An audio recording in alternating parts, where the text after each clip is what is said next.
mwizi mnajaribu kutaja hapa anaitwa Morara. Huyo kijana kwanza ame meno. Acha kufungwa. Ladies and gentlemen, welcome back to Hezbon TV. Don't try to sweep up this video.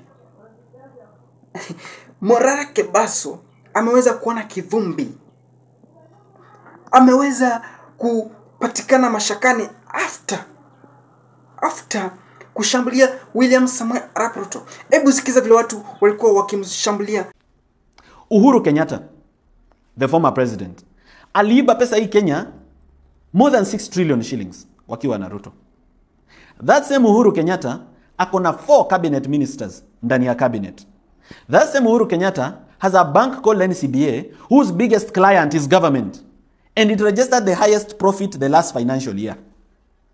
Akona waziri wanne ndani ya serikali, na bado ndani ya upinzani akona watu wawili, Eugene Wamalwa na Fred Matiang'i. And you want to change this country, yet the source of the problem wants to be solution to the problem. How can Uhuru change Kenya? He cannot. He has benefited from this Kenya the way it is. Why would he want to change it? Why would he want it? It will threaten his business interests and that of his family. He cannot want Kenya to change. Huyu mwizi mnajaribu kutaja hapa anaitwa Morara.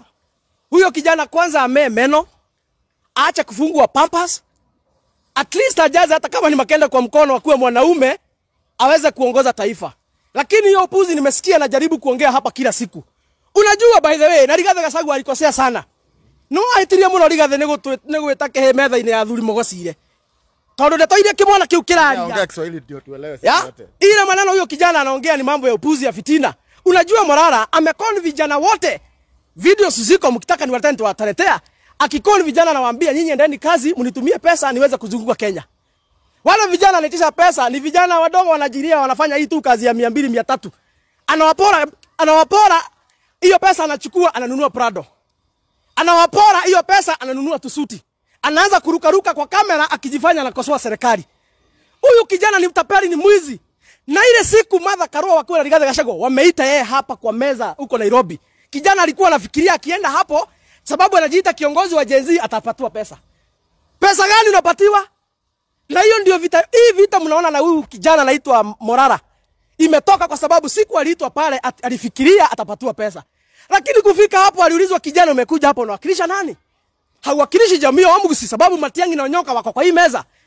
Hauwakilishi vijana kwa sababu hakuna siku hata moja tumeona huko na vijana ambao wanakufuata. Kwa sababu jamaa alijifanya